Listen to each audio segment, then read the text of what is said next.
বিএনপির ভারপ্রাপ্ত চেয়ারম্যান তারেক রহমানকে বহনকারী বিমান বৃহস্পতিবার সকালে ঢাকায় অবতরণ করেছে। বিমান বাংলাদেশ এয়ারলাইন্সের এই ফ্লাইটটি হযরত শাহজালাল আন্তর্জাতিক বিমানবন্দরে অবতরণ করে সকাল 11টা 44 মিনিটে।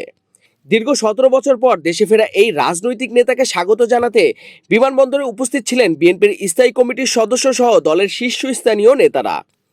তারেক রহমানের সঙ্গে দেশে ফিরেছেন তার স্ত্রী জুবাইদা রহমান, কন্যা ব্যারিস্টার জাইমা রহমান এবং তার ব্যক্তিগত সহকারীরা।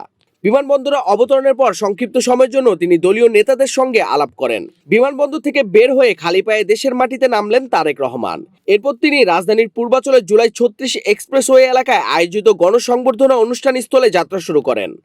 দলের পক্ষ থেকে জানানো হয়েছে, 300 ফিট এলাকা নামে পরিচিত ওই স্থানে হাজার হাজার নেতাকর্মী ও সমর্থক আগে থেকেই জড়ো হয়েছেন।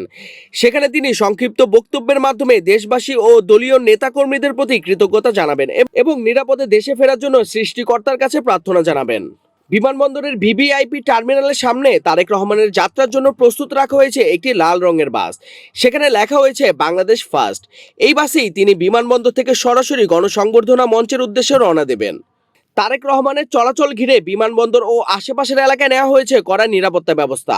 পুলিশ, র্যাব ও অন্যান্য আইনশৃঙ্খলা বাহিনীর সদস্যদের উপস্থিতি দেখা গেছে পুরো এলাকায়। উল্লেখ্য, 2007 সালে 1/11 রাজনৈতিক পট পরিবর্তনের পর গ্রেফতার হন তারেক রহমান। 2008 সালে কারামুক্ত হয়ে চিকিৎসার জন্য তিনি সপরিবারে যুক্তরাজ্যে যান এবং সেখানেই দীর্ঘ সময় অবস্থান করেন। দীর্ঘ প্রবাস জীবনের অবসান ঘটিয়ে আস্থার এই প্রত্যাবর্তনকে কেন্দ্র করে বিএনপির নেতাকর্মীদের মধ্যে দেখা গেছে ব্যাপক উৎসাহ ও আবেগঘন পরিবেশ।